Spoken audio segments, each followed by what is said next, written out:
मोक्षमार्गस्य नेतारम् भेक्तारम् कर्म भूभृताम् ज्ञातारम् विश्वतत्त्वानाम् वन्दे तद्गुणलब्धये वन्दे तद्गुणलब्धये। मोक्षमार्ग के नेता एवं कर्म पर्वतों के भेदक और विश्व के सब तत्वों के ज्ञायक चेतन संवेदक सद्गुण आप समान प्राप्त हो यही भावना भाकर दे विनय पूर्वक करूं वंदना बारंबार जिनेश्वर देव बारंबार जिनेश्वर देव।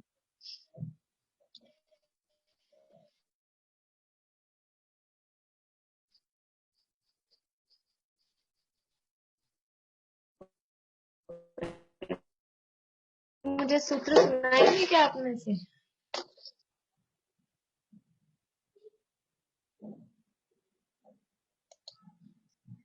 नहीं कोई भी? चलिए तो वैसे ही पाठ करते हैं। सुनीता आंटी, फिर इनके बाद में मनोरमा आंटी। देवास चतुर्निकाय। दीपिका जी आप सुनाएंगी सूत्र? चलिए सुनाइए। चतुर्निकायाः आदितस्त्रिषु पीतान्तलेशाः दशाष्ट पंच द्वादश विकल्पाः कल्पोपन्नपर्यन्ताः इन्द्रसामानिक त्रयस्त्रिंश पाशदात्मरक्ष लोकपालानिक प्रकीर्णकाभियोग किल्बिषिकाश्चेकशः त्रयस्त्रिंश लोकपाल वर्ज्याव्यन्तर ज्योतिष्काः पूर्वयोर्द्वीन्द्राः काय प्रविचारा एषानात् शेषाः स्पर्श शब्द मनः प्रविचाराः परे प्रविचाराः भवत्वासिनो सुर नाग विद्युत सुपर्णाग्नि वात स्तनितो दधि द्वीप दिक् कुमाराः व्यन्तराः किन्नर किंपुरुष महोरग गंधर्व यक्ष राक्षस भूत पिशाचाः ज्योतिष्काः सूर्या चंद्रमसौ ग्रह नक्षत्र प्रकीर्णक तारकाश्च मेरु प्रदक्षिणा नृत्य गतियो नृलोके तत्त्वतः काल विभागः बहिरवस्थिताः वैमानिकाः कल्पोपन्नाः कल्पातीताश्च उपरि उपरि सोधर्मेशान सानत कुमार माहेन्द्र ब्रह्म ब्रह्मोत्तर लांतव कापिस्त शुक्र महाशुक्र शता सहस्रारेश्वानत प्राणतयोः आरत अच्युतयोः नवसु ग्रैवेकेषु विजय वेजयन् जयन्ता पराजितेषु सर्वार्थ सिद्धौ च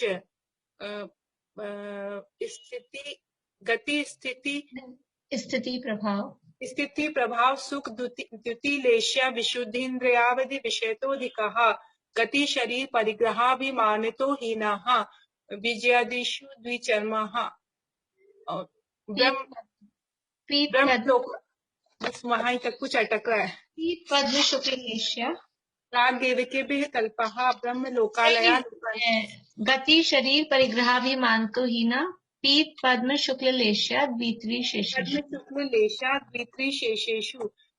विजयादिषु द्विचर्माः प्राग त्रैवेकेभ्य कल्पः पहले प्राग त्रैवेकेभ्यः कल्पः ब्रह्म लोकालया लोकांतिकः सहस्रादित्य वनैरुन गर्दितो तुषिता व्याबाधा दिष्टाश्च विजयादिषु द्विचर्माः।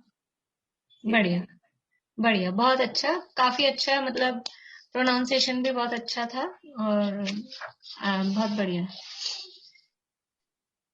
चित्रा आंटी आप सुना रहे? सुनाइए। उसके आगे सुना दूं? 15 के आगे?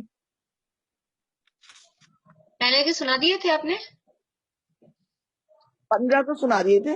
ठीक है, सुना दीजिए 15 से आगे।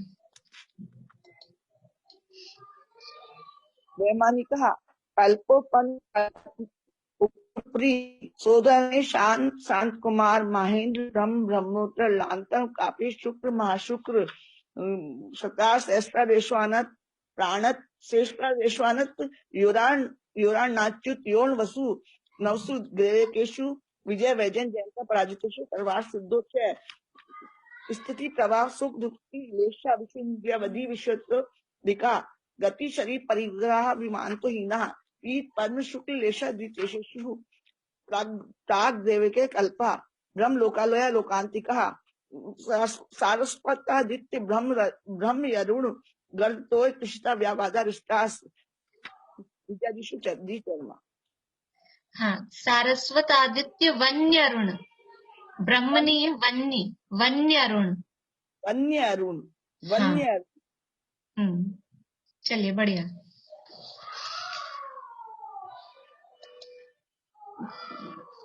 अब पाठ कर लें अपन एक एक सूत्र का, या पाठ वैसे तो हो गया है, उन्होंने पूरे सुना दिए हैं।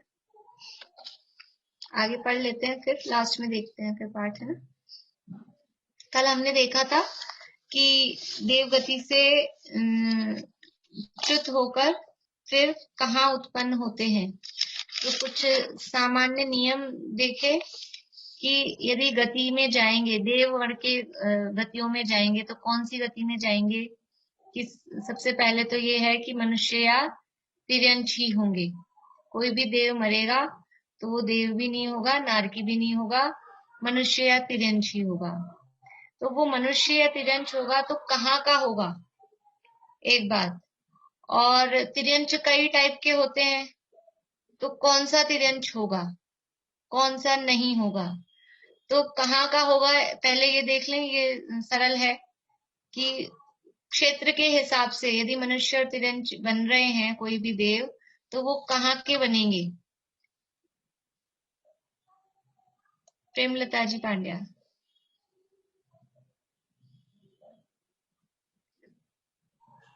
कर्म भूमि के।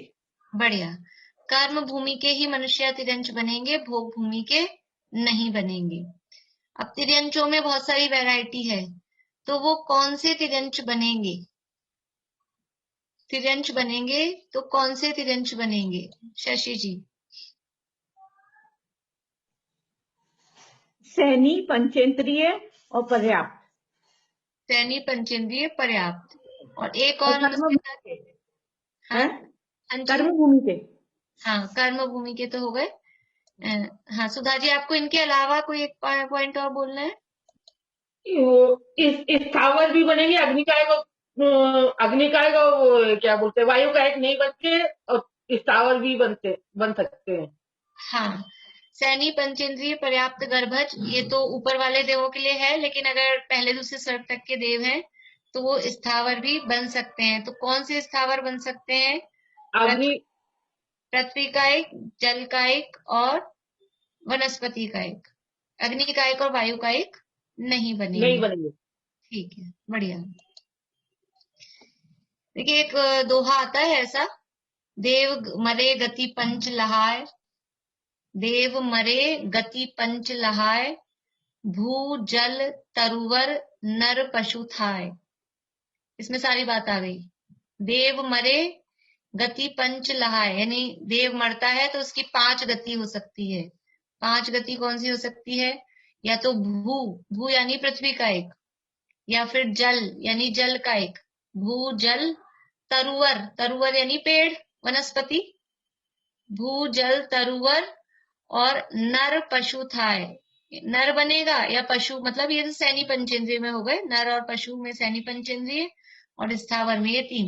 यानी सामान्य कथन करना हो तो एक लाइन में पूरी बात कर दी, ऊपर वाली लाइन में तो बात ही बताई है कि देव मरे गति पंच लाए, और एक छोटी सी लाइन में सारी बात आ गई, भू जल तरुवर नर पशु थाय। तो यानी कि अग्नि का एक और वायु का एक नहीं होंगे। अब एक के स्थावरों में कौन से देव जन्म ले सकते हैं, कौन से देव मरकर स्थावरों में जन्म ले सकते हैं। सरोज आंटी बोलिए।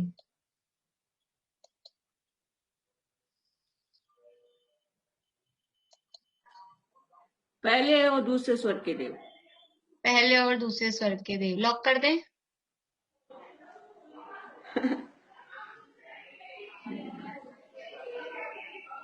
अभी लॉक कर दे बोलते कंफ्यूज हो गए आप। चलिए कोई बात नहीं। हाँ पारुल बताइए। भवंतरिक से लेके पहले और दूसरे स्वर्ग। भवनत्रिक से लेकर और पहले दूसरा नहीं, भवनवासी, व्यंतर, ज्योतिष और पहला दूसरा सौधर्म ईशान, इन पांचों में से कोई भी जो देव मर के वो स्थावरों में जा सकते हैं। ठीक है। कोई पांचवें स्वर्ग का देव है, वो मरकर कहाँ उत्पन्न हो सकता है? पांचवें स्वर्ग का देव सामान्य देव है, लौकांतिक नहीं। सामान्य देव पांचवें स्वर्ग का, वो मर के कहाँ उत्पन्न हो सकता है? कमला जी गर्ग। नहीं।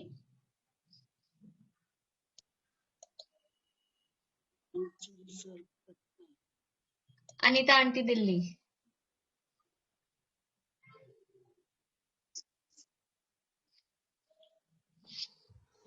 वो शहरी पंचेंद्रिय कर्म भूमि का मनुष्य या तिरंच होगा। हाँ, सैनी, पंचेंद्रिय, पर्याप्त, गर्भज, ये सारी जो कंडीशंस है, और मनुष्य या तिर्यंच कुछ भी हो सकता है। कौन से देव मर के नियम से मनुष्य ही बनेंगे? कौन से देव मरकर नियम से मनुष्य ही बनेंगे? प्रमिला चाची। सर्वार्थ सिद्धि के 5 अनुदिश के 5 अनुत्तर और 5 9 ग्रेवेक।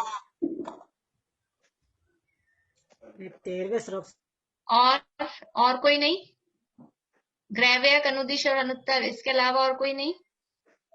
इसके अलावा 1 से 16 स्वर्ग तक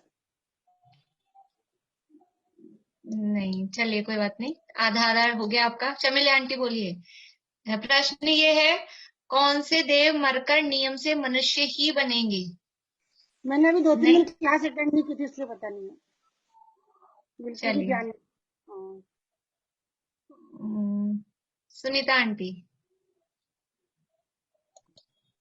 लोकांतिक देव जो उसमें रहते दक्षिण उधर की साइड, चारों दिशा के अंत में। हाँ, और बस वही? नहीं, अनुदिश में, अनुत्तर में, सर्वा सिद्धि के। ये तो आ गए जवाब। आपको कुछ एक्स्ट्रा ऐड करना है तो बताइए। और सौधर्म इंद्र बनेंगे, ईशान इंद्र बनेंगे, ये सब मनुष्य ही बनेंगे। चलिए ठीक है। हाँ अनुज बोलिए। मैम 13वें स्वर्ग से सर्वार्थ सिद्धि तक के जो देव हैं वो मनुष्य बनेंगे। बढ़िया। 13वें स्वर्ग से सर्वार्थ सिद्धि तक के जितने भी देव हैं वो नियम से। यहाँ प्रश्न ये था, ऐसे तो भवनावासी वाले भी मर के मनुष्य बन सकते हैं, उसकी मनाही नहीं है, लेकिन प्रश्न ये है नियम से कौन मनुष्य ही बनेंगे। तो 13वें स्वर्ग से लेकर ऊपर तक के जितने भी अब हैं देव, वो सब नियम से मनुष्य ही बनेंगे। अब वो जो इंद्र हैं और लोकांतिक देव हैं वो अलग हैं, वो बात अलग है, लेकिन हम सामान्य कथन करेंगे देवों की अपेक्षा से। तो 13वें स्वर्ग से लेकर और सर्वार्थ सिद्धि तक के सारे देव वो नियम से मनुष्य ही बनेंगे। ठीक है।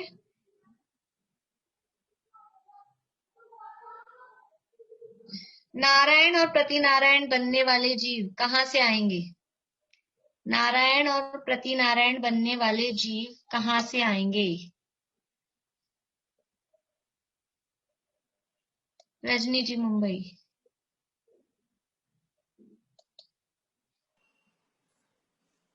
ये नारायण और प्रतिनारायण,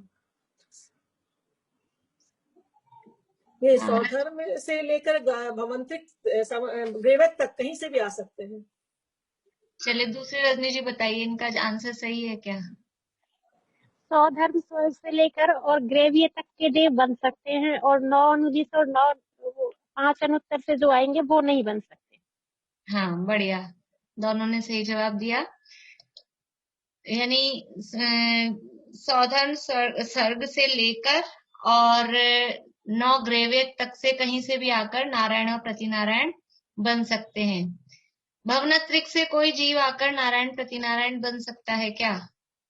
भवनत्रिक से आकर नारायण प्रतिनारायण बन सकते हैं क्या? शीला भाभी।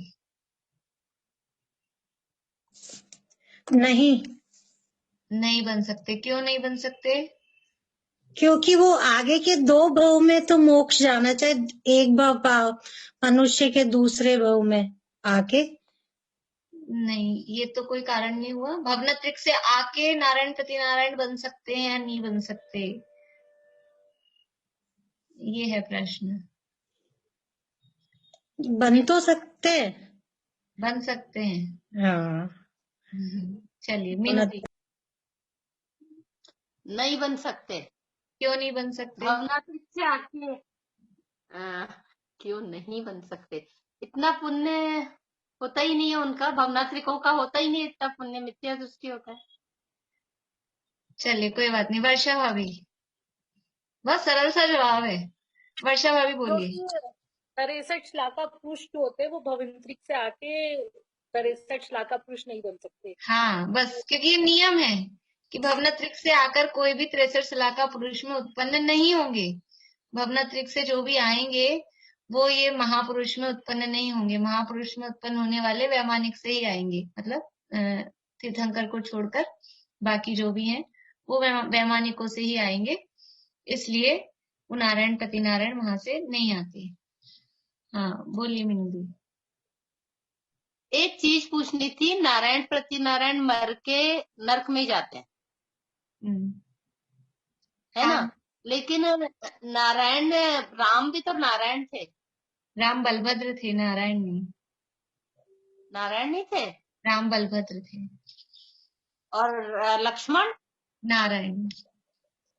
लक्ष्मण नारायण थे। ओके ठीक, कंफ्यूज। चलिए बाकी ये तो सरल है, इसमें ज्यादा वो कुछ ऑप्शंस नहीं है। अपन ने जो यहाँ से देव में जाने वाले में ऑप्शंस ज्यादा थे।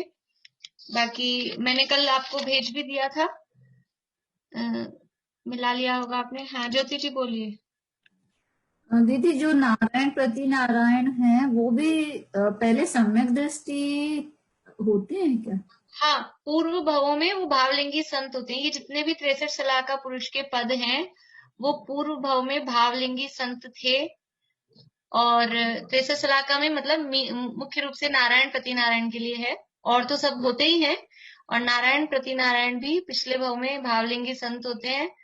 और फिर लेकिन किसी देव की या विद्याधरों की रिद्धि को, उनकी वैभव संपदा को देखकर वो कुछ ऐसा निदान बंद कर लेते अंदर मन में कि कितनी अच्छी इनकी विभूति है, मैंने इतना तप किया तो मुझे भी ऐसी विभूति तो मिलेगी ना। ऐसा कुछ परिणाम एक बार के लिए उनके मन में आ जाता है, और उससे उनको कुछ इस तरह का बंध होता है कि उस भाव में तो, उस भाव के बाद अगले भाव में तो स्वर्ग में जाते हैं।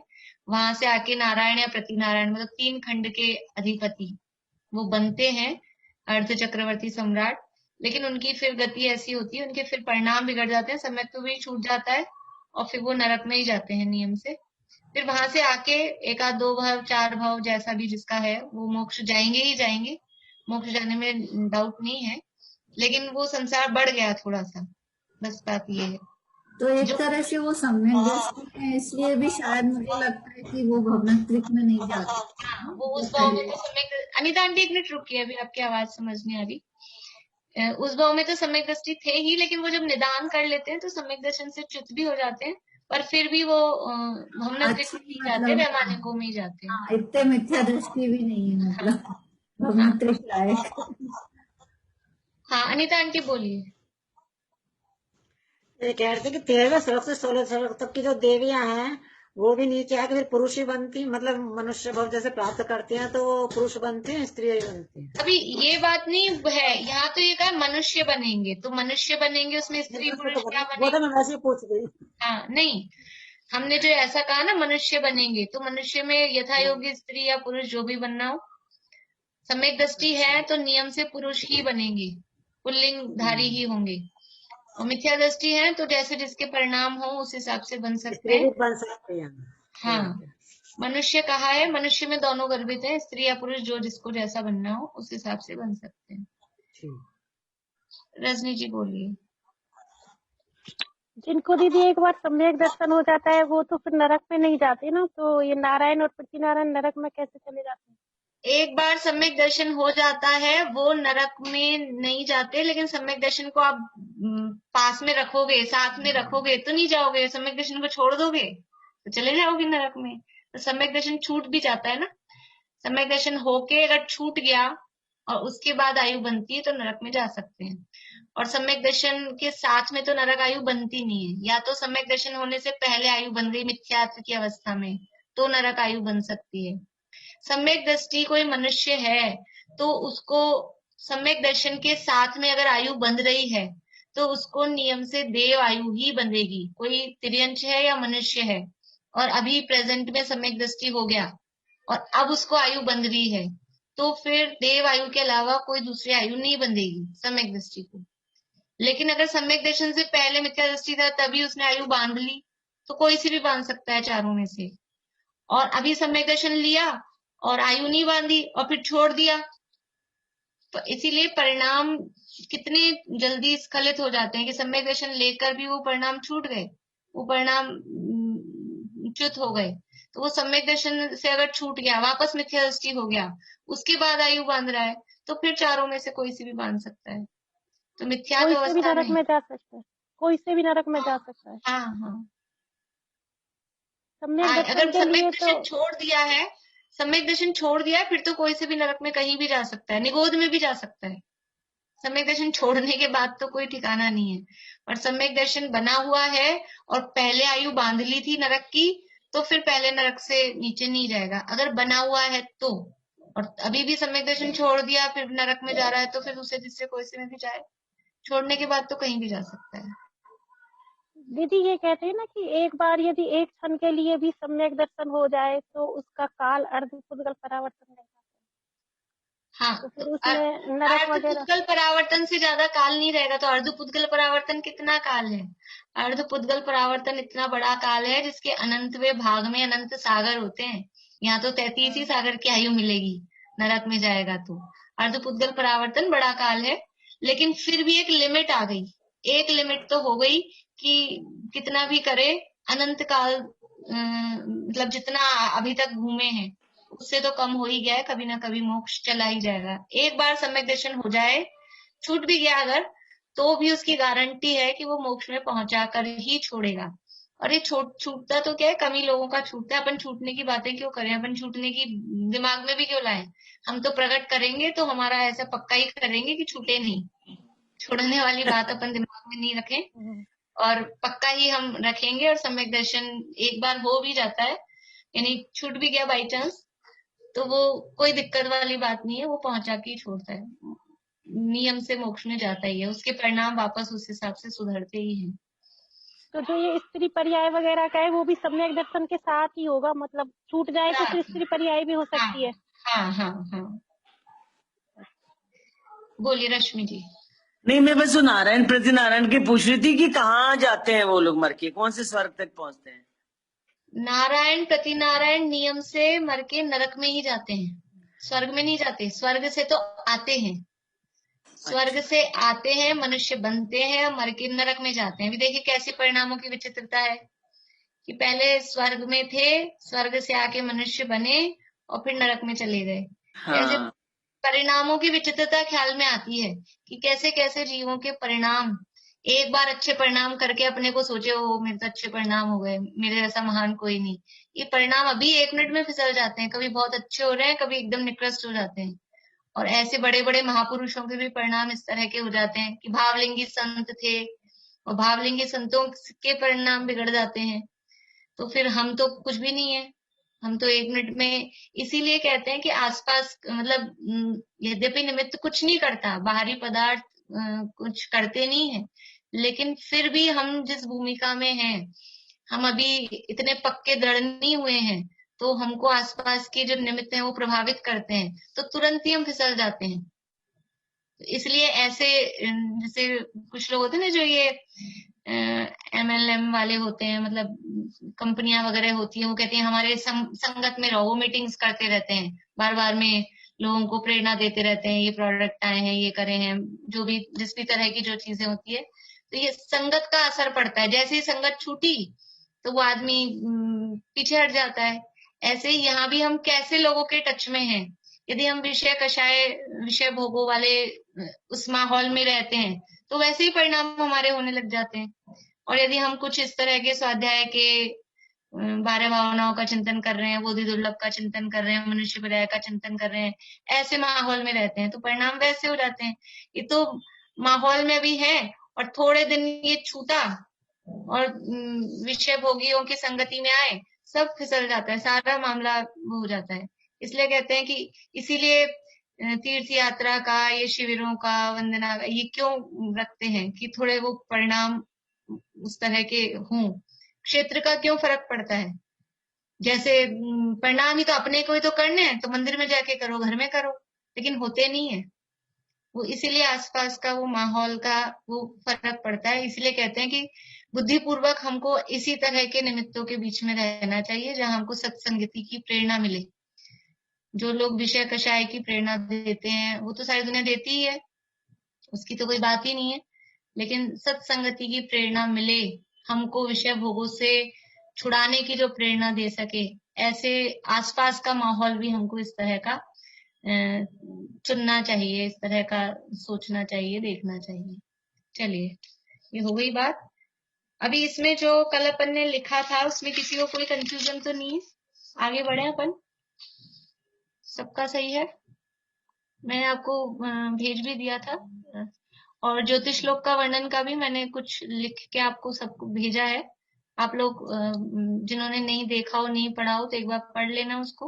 उसमें भी किसी को कुछ रह गया हो, कोई कंफ्यूजन, तो वो देख लें। आगे बढ़ते हैं अपन। देखिए, अब है इनकी आयु की चर्चा आएगी, देवों की स्थिति। सूत्र निकाल लीजिए आप।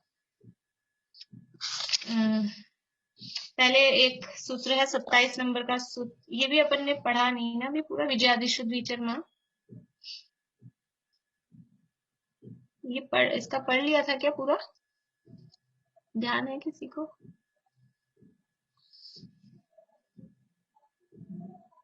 सुनीता आंटी बताइए, पढ़ा था क्या ये विजयादि शुद्ध विचरमा वाला सूत्र? को पढ़ा था इसका खाली वो ही पढ़ा। हाँ, टीका पढ़ लेते हैं। 26 नंबर का सूत्र निकाल लीजिए। 26 नंबर का सूत्र, द्विचरम शरीरी, पेज नंबर है 198, 198 नंबर का पेज है अपनी पुस्तकों में। ये लौकांतिक देव एक चरम शरीरी होते हैं। अब प्रश्न होता है कि और भी कोई चरम शरीरी होते हैं क्या? इसका उत्तर आगामी सूत्र में दिया जा रहा है। विजयादिषु द्विचर्मः, अर्थात विजयादि 2 चरम वाले होते हैं। तात्पर्य यह है कि विजय, वैजयंत, जयंत, अपराजित और अनुदिश विमानों में द्विचरम होते हैं। इनमें समानता इसलिए है कि सभी पूर्व समय दृष्टि और अहमेंद्र हैं। सर्वार्थ सिद्धि नाम से ही सूचित होता है कि वहां के देव सर्वोत्कृष्ट हैं और एक चरम हैं। चरम का अर्थ बताया था आपको, चरम यानी अंतिम, लास्ट वाला। तो एक चरम मतलब बिल्कुल वो लास्ट वाला है, और द्विचरम मतलब सेकंड लास्ट है, ऐसा वो चरम और द्विचरम का अर्थ है। सर्वार्थ सिद्धि नाम से ही सूचित होता है। सर्वार्थ सिद्धि, सर्व अर्थ सिद्धि, अर्थ का अर्थ होता है प्रयोजन। अर्थ शब्द के अनेक अर्थ होते हैं। एक तो अर्थ शब्द का अर्थ होता है, अर्थ यानी मीनिंग, अर्थ यानी रुपया पैसा, अर्थशास्त्र, इकोनॉमी, उसको भी अर्थ कहते हैं। और अर्थ शब्द का अर्थ पदार्थ भी होता है, पदार्थ को भी अर्थ कहते हैं। और एक अर्थ शब्द का मीनिंग होता है प्रयोजन, हमारा प्रयोजन क्या है। तो यहाँ जो सर्वार्थ, उसमें अर्थ शब्द का मतलब है प्रयोजन, कि सर्व प्रयोजन सिद्धि, सर्व प्रयोजनों की सिद्धि जहां हो गई है, जिसके सिद्ध हो गए हैं, उसका नाम है सर्वार्थ सिद्धि। अब कोई प्रयोजन नहीं रहा, क्योंकि वो सर्वार्थ सिद्धि में पहुंच गए और अब उसके बाद में नियम से मोक्ष ही जाने वाले हैं। इसलिए सर्व प्रयोजन की सिद्धि जहां हो गई है, उसका नाम, ऐसे स्थान का नाम दिया है सर्वार्थ सिद्धि। तो ये सर्वार्थ सिद्धि यहाँ के देव सर्वोत्कृष्ट और एक चरम हैं। ये मुझे लग रहा है पढ़ा तो था शायद अपन ने, फिर भी पढ़ लेते हैं, अब चालू किया है तो।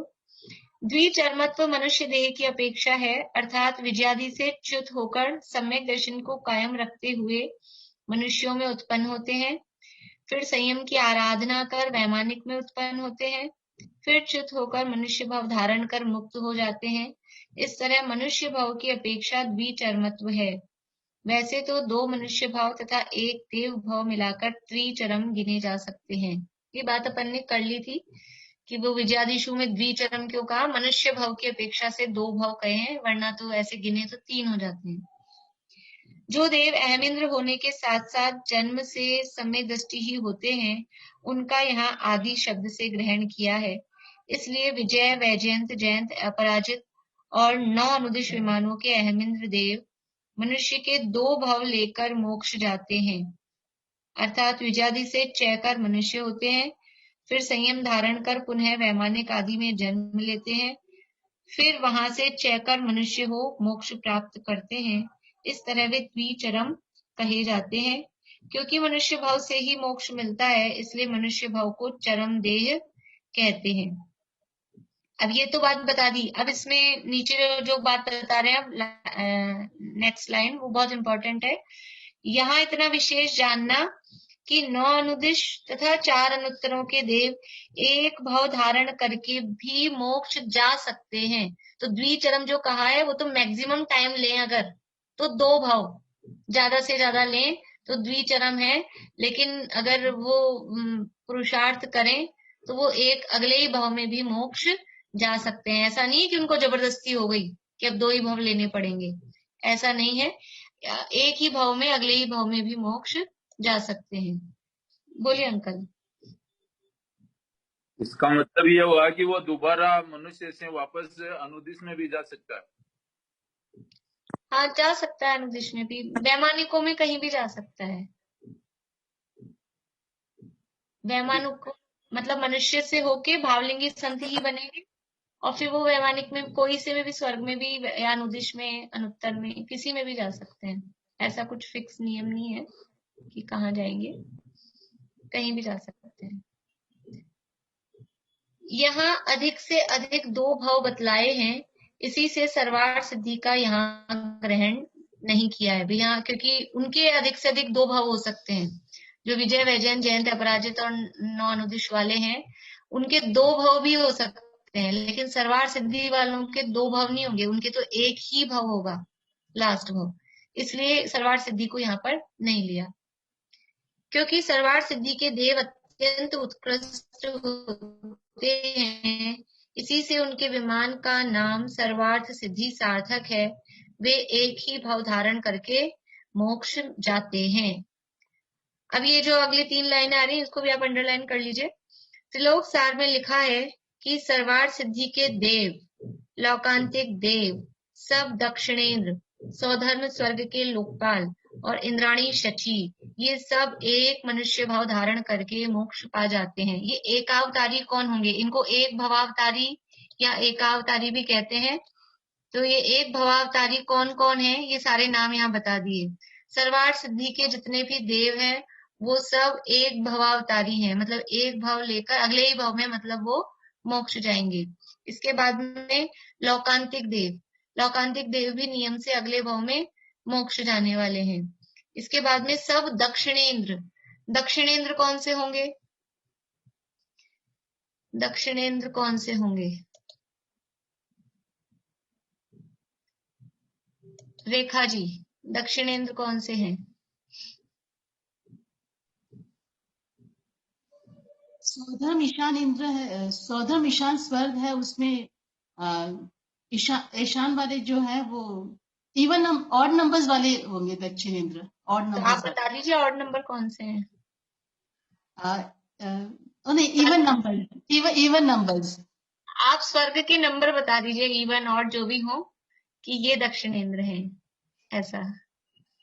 2, 2, 4, 6, 8, 10, 12, 14, 16 ये दक्षिणेंद्र होंगे। ये दक्षिणेंद्र हैं। चलिए, हाँ, चमेली आंटी बोलेंगे। इनका आंसर सही है क्या? नहीं, गलत है। 1, 3, 5, 7, 9, 11, 13, 15। दक्षिणेंद्र हैं वो ऑड नंबर वाले हैं, विषम संख्या वाले। 1, 3, 5, 7, 9, 11, 13, 15 ये सब कहलाएंगे। वो अपन ने कंटिन्यूशन में बोल दिए हैं, पर जो भी जिस स्वर्ग में पांचवें उसमें तो 4 ही है ना, बीच वाले में उसमें लगा लेना। अभी ऐसे अपन ने बोल दिए हैं। तो दक्षिणेंद्र मतलब जो दक्षिण साइड वाले हैं। सौधर्म स्वर्ग दक्षिण साइड में है, पहला स्वर्ग दक्षिण में है, तीसरा स्वर्ग दक्षिण में है, 5वां स्वर्ग दक्षिण में है।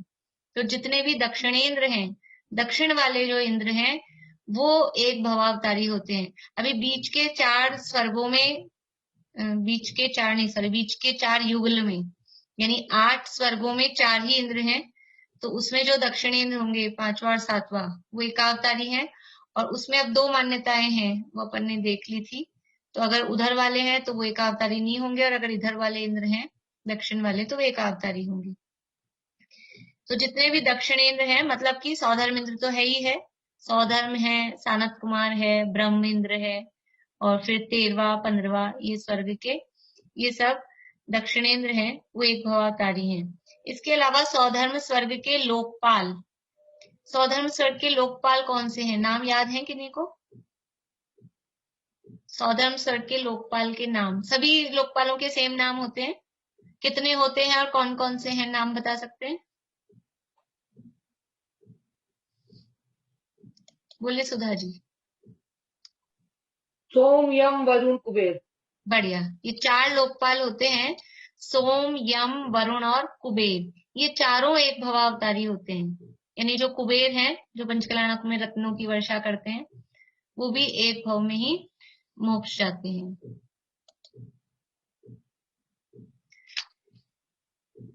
इसके बाद में शची इंद्राणी, कुछ पूछना है आपको सुधा जी? शची इंद्राणी, उसकी भी बात अपन ने तब कर ली थी। शची, ये तो नियम वाले हैं, ये नियम से जाएंगे ही जाएंगे। इसके अलावा और भी कोई भी जाए उसकी कोई निषेध नहीं है, लेकिन ये तो नियम से अगले भाव में मोक्ष ही जाएंगे।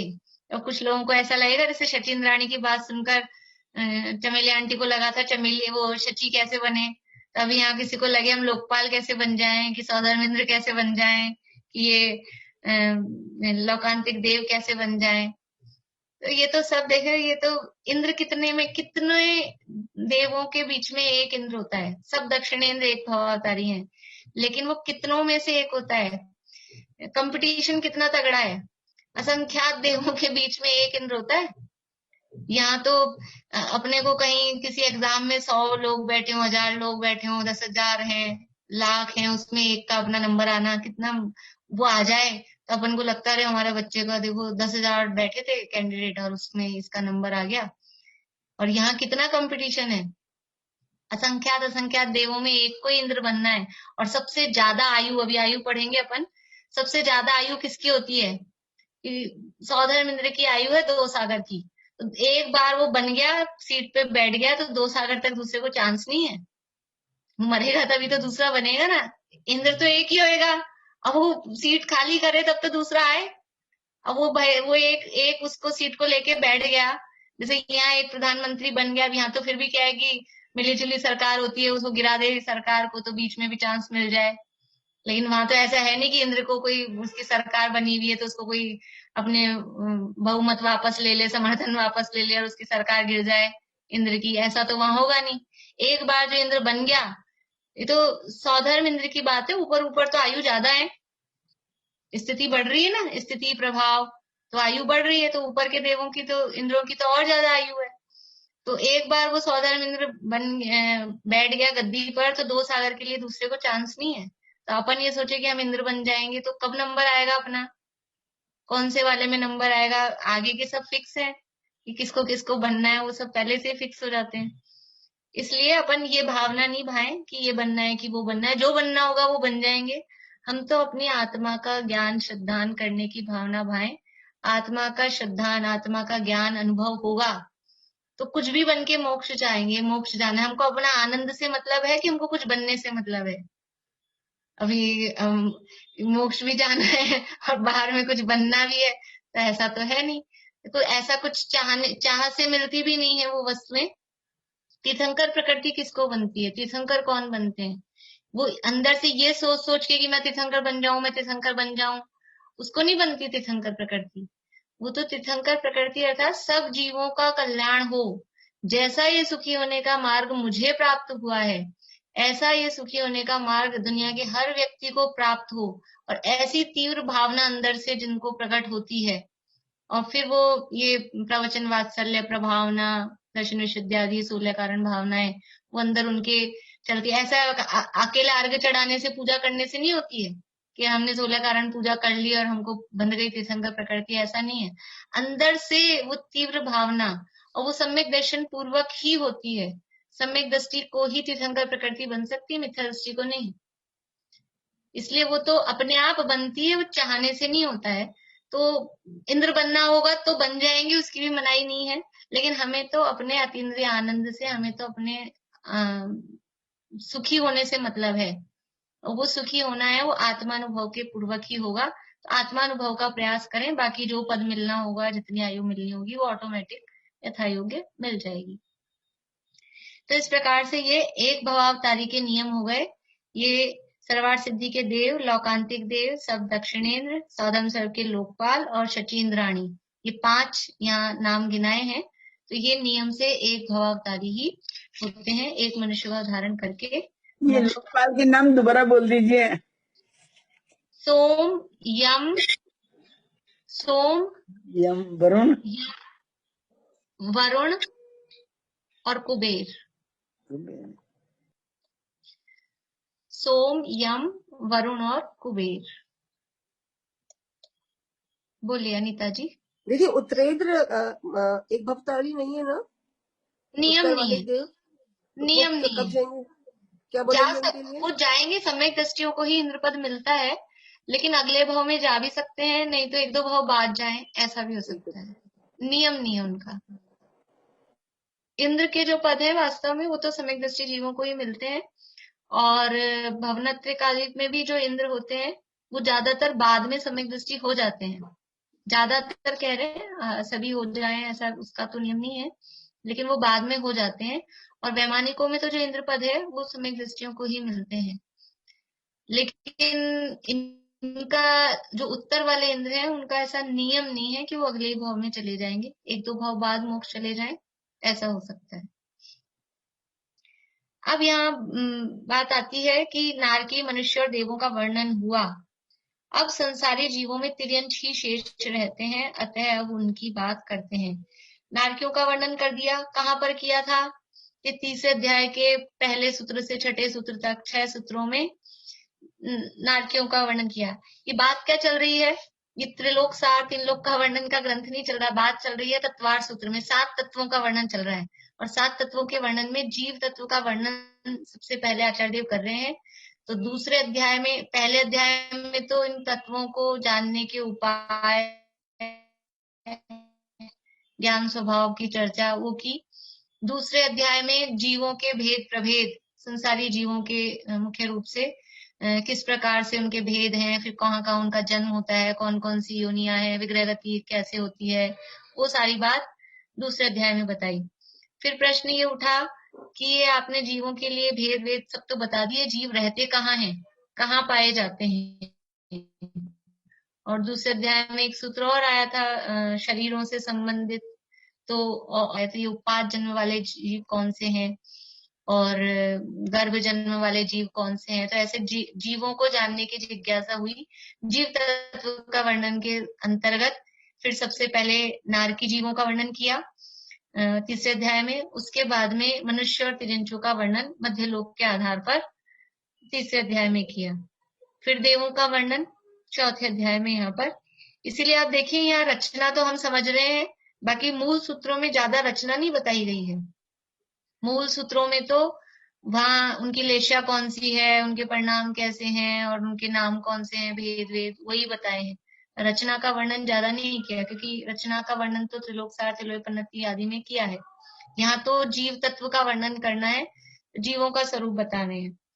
तो इसलिए अब यहाँ कहा कि आपने नारकी, मनुष्य और देवों का वर्णन किया, तो तिर्यंच कौन होते हैं वो बता दीजिए। उनकी बात यहाँ 27वें सूत्र में बता रहे हैं। पीछे कौन बोलेंगे? ज्योति जी आप बोलिएगा। औपपादिक मनुष्येभ्यः शेषास् तिर्यग् योनयः। औपपादिक मनुष्येभ्यः शेषास् तिर्यग् योनयः। हाँ, औपपादिक मनुष्येभ्यः शेषास् तिर्यग् योनयः। औपपादिक मनुष्येभ्यः शेषास् तिर्यग् योनयः। हाँ, बढ़िया। औपपादिक यानी उत्पाद जन्म वाले। उत्पाद जन्म वाले कौन होते हैं? उत्पाद जन्म वाले होते हैं देव और नारकी। देव और नारकी होते हैं, वो उत्पाद जन्म वाले होते हैं। उत्पाद जन्म क्या होता है? देखिए, जन्म 3 प्रकार के होते हैं, कल भी अपनी बात चली थी। एक गर्भ जन्म, एक सम्मूर्छन जन्म और एक उत्पाद जन्म। ये 3 प्रकार के जन्म होते हैं। कौन कौन से 3 होते हैं? गर्भ जन्म, सम्मूर्छन जन्म और उत्पाद जन्म। गर्भ, सम्मूर्छन और उत्पाद, इस तरह से 3 प्रकार के जन्म होते हैं। तो जो माता पिता के संयोग से जो जन्म होता है वो कहलाता है गर्भ जन्म। गर्भ के अंदर और माता पिता का उसमें निमित्तपना होता है, उससे जो जन्म होता है वो गर्भ जन्म कहलाता है। और माता पिता के बिना ही, खाली बाहरी वातावरण से ही पुद्गल परमाणु ग्रहण करके जो शरीर निर्माण हो जाए और जीव उसमें उत्पन्न हो जाए, वो कहलाता है सम्मूर्छन जन्म। गर्भ जन्म होता है माता पिता के संयोग से, गर्भ के अंदर जो जन्म होता है वो गर्भ जन्म। और माता पिता के संयोग के बिना बाहरी वातावरण से ही धूल मिट्टी आदि ऐसे परमाणुओं से शरीर को जो बना लेते हैं और वहां जो जीव उत्पन्न हो जाते हैं वो कहलाते हैं सम्मूर्छन। और तीसरे टाइप का होता है उत्पाद जन्म। उत्पाद जन्म ये देव और नारकियों का होता है। इनमें भी माता पिता का संयोग तो नहीं होता है, लेकिन इनके जन्म लेने की कुछ विशेष स्थान होते हैं। नारकियों के उत्पाद बिल कहे जाते हैं, देवों की उत्पाद शैयाएं कही जाती है, और वो स्थान विशेष उनके होते हैं, वहां पर उनका जन्म होता है। तो जो उत्पाद बिलों में अथवा उत्पाद शैयाओं पर जिनका जन्म होता है, ऐसे देवों और नारकियों का जन्म वो उत्पाद जन्म कहलाता है। ये 3 प्रकार के जन्म हैं। तो यहाँ कहा औपपादिक। औपपादिक यानी उत्पाद जन्म वालों को, उत्पाद जन्म वालों और मनुष्येभ्य और मनुष्य, इनको छोड़कर शेषा, इनके अलावा जो बच गए, उत्पाद जन्म वाले और मनुष्य, इनके अलावा जो बच गए शेष, वो सब क्या है? तिर्यक योनि वाले हैं, वो सब तिर्यंच हैं। तो उत्पाद जन्म वाले मतलब देव और नारकी और मनुष्य, इनको छोड़कर जो कोई बच गए हैं वो सब तिर्यंच हैं। देखो क्या होता है, कोई चीज अपने को बतानी हो, 3-4 तरह की चीजें हो, तो क्या होता है, जो छोटी छोटी वाले टाइप्स होते हैं वो अपन बता देते हैं। इनके अलावा जो बच गए वो सब, जो ज्यादा है उसके लिए क्या करते हैं, पहले कम चीज को माइनस कर देते हैं। अब जो ज्यादा बच गई वो उसको बता देते हैं कि ये है। तो ऐसे ही देव कम है, नारकी कम है, मनुष्य और भी कम है, उन सबको टोटल जीवों में से माइनस कर दिया। उत्पाद जन्म वाले और मनुष्य, टोटल जीव है संसारी जीव। संसारी जीव 4 प्रकार के हैं, मनुष्य, देव, नारकी और तिर्यंच, ये 4 प्रकार के जीव हैं। तो अब इन संसारी जीवों में से देव, नारकी और मनुष्य को माइनस कर दो। इन तीनों को माइनस कर दिया तो बच गए वो क्या हो गए? शेषास तिर्यक योनः। वो जो बच गए हैं वो सब तिर्यंच गति वाले, तिर्यंच योनि वाले जीव हैं। देखिए अर्थ पढ़ते हैं।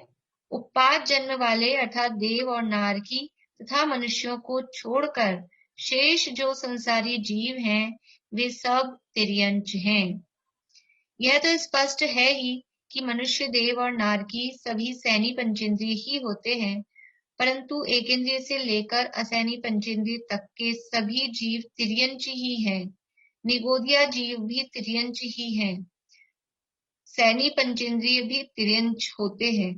तिर्यंचों का कोई एक स्थान सुनिश्चित नहीं है, वे संपूर्ण लोकाकाश में पाए जाते हैं। यानी तिर्यंच कहाँ पाए जाते हैं? तिर्यंच पूरे तीनों लोकों में पाए जाते हैं, संपूर्ण लोकाकाश में, मतलब तीनों लोकों में पाए जाते हैं और तिर्यंच एकेंद्रिय से लेके पंचेंद्रिय तक के सब टाइप के होते हैं। इसलिए तिर्यंच बहुत सारे हैं। निगोदिया जीव भी तिर्यंच है, वनस्पति कायिक, जल कायिक, अग्नि कायिक, वायु कायिक, ये सब तिर्यंच के अंतर्गत आते हैं। मक्खी, मच्छर, कीड़ा मकोड़ा, ये सब तिर्यंच है। इस प्रकार से ये मनुष्य, देव और नारकियों को छोड़कर जो भी बचे हैं वो सब तिर्यंच होते हैं। यहाँ तिर्यंचों का स्वरूप बताया। अब इनकी आयु बताएंगे, सबकी आयु, देवों की, भवनत्रिक की और नारकियों की, तिर्यंचों की, जो भी बच गई हैं वो सब आयु का वर्णन अब आगे आने वाला है। लास्ट के सूत्र हैं, कल अपन इसको लेंगे आयु का प्रकरण। अभी अब आप लोग ये 2 सूत्र बोलेंगे, 26 और 27, ये 2 सूत्र सभी लोग बोलेंगे। किसी को कुछ प्रश्न है?